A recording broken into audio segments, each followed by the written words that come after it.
En contrebas de Trenheim, sur la ferme fruitière Rothgerber, la récolte de pommes bat son plein. Plus précoce cette année, elle a débuté le 20 août et s'annonce prometteuse. Après 3 années de conversion à l'agriculture biologique en demi-teinte et une première année effective de certification catastrophique l'an passé, cette campagne devrait s'établir entre 20 et 25 tonnes à l'hectare. L'année se présente pas mal, heureusement pour nous, parce que l'année dernière, on a eu une année très difficile avec le gel, où on a gelé 70% de la production de pommes. Cette année, on va aller sur notre première belle récolte en bio. Et d'autant plus que même les années de conversion étaient un petit peu difficiles, dans le sens où on a aussi découvert, on a fait des erreurs, et petit à petit, on maîtrise de mieux en mieux. L'exploitation barinoise compte aujourd'hui 15 hectares de pommiers, 4 hectares de vignes, dont les raisins sont livrés à la cave du Roi d'Agobert, 1 hectare de pêchers et quelques abricotiers. Un tiers des pommes est vendu en direct au sein du magasin de la ferme, les 2 autres tiers partent à des grossistes bio et en grande distribution. Une quinzaine de saisonniers s'emploient à la cueillette des pommes. La famille, elle est au village depuis l'origine, enfin depuis 1542. Donc on est paysans en polyculture, viticulture, comme on est sur la route des vins.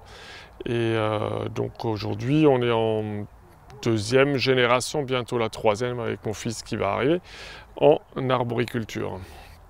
C'est papa qui a transformé, qui est passé de la viticulture à l'arboriculture et qui a donc démarré dans les années 70 en production intégrée, entre parenthèses production raisonnée. Et on s'est converti à l'agriculture biologique à partir de 2014 pour donc être aujourd'hui en 2e année certifié. La structure, elle se compose aujourd'hui de l'exploitation agricole ici à Trenheim, d'un point de vente direct et d'une structure de commercialisation pour le marché de gros, c'est-à-dire tout ce qui est supermarché grossiste pour nos pommes et nos jus de fruits. Cette année, le chef de culture a pu apprécier une très faible pression des pucerons et du carpocaps. Les conditions météo n'étaient pas réunies pour leur développement et peut-être que la conversion en bio et les changements de pratiques ont induit un nouvel équilibre. Les seules problématiques observées concernent des variétés moins adaptées à ce mode de culture. On n'a pas grêlé cette année, on a eu de la chance, on a eu quelques gros orages avec beaucoup de pluie qui nous ont apporté de l'eau. Mais on a eu la chance de ne pas grêler. Bon, après, comme vous voyez, on est en partie, la moitié de l'exploitation est couverte par des filets par grêle. En souci cette année, on a globalement sur l'exploitation, on est bien. Après, on a eu un souci de tavelure sur une parcelle historique de Golden. Le problème ici, c'est que toute la ferme est passée en bio d'un coup, sans forcément avoir des variétés adaptées. Et ça, c'est quelque chose qui est assez délicat à gérer. Le mieux, c'est de développer une activité bio peut-être au fur et à mesure en plantant des variétés qui sont plus résistantes. Et en l'occurrence, la pomme Golden est très sensible à la tavelure. Et on a une parcelle où on a un peu de problème et il va falloir gérer ça de près l'année prochaine. Pommes à croquer, pommes à jus, pommes à compote ou à tarte, la ferme cultive une quinzaine de variétés pour tous les goûts, mais aussi pour étaler la récolte d'août à novembre. Jean-Baptiste Castagno avoue sa préférence personnelle, la Jona Gold. Aussi bonne à croquer qu'en compote ou en tarte, cette pomme de gros calibre est de plus régulière en production. Donc les principales pommes en surface qu'on a, c'est de la Gala, les classiques commerciaux qui ne sont pas forcément adaptés à l'agriculture biologique, mais qui sont un peu incontournables, donc Gala, Golden. Ensuite on a pas mal de pommes Boskop aussi, qui est un peu plus rustique, mais pas forcément non plus adaptée au bio dans le sens où elle alterne, elle a tendance à produire une année sur 2. On a aussi de la Jona Gold, et puis après différentes petites variétés comme la Meira qui n'est pas très connue, Fuji.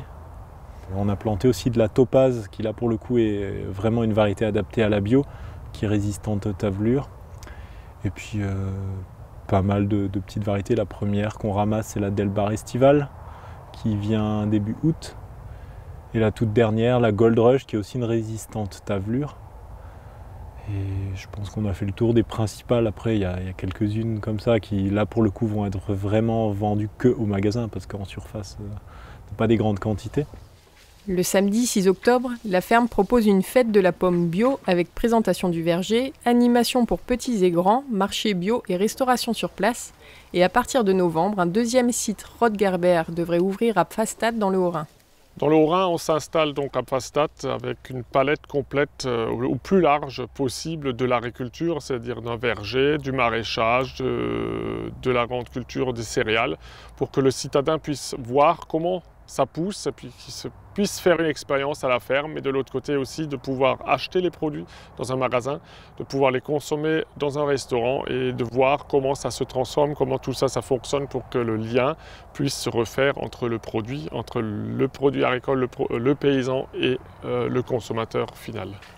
Le site associera plusieurs acteurs locaux, de sorte à proposer également une boulangerie et un lieu de restauration qui se fourniront en farine issue des céréales Roth Gerber et en fruits et légumes de la même ferme. Tous les acteurs qui souhaiteraient en savoir plus ou proposer leurs propres produits à la vente sont invités à prendre directement contact avec Timothée Roth Gerber.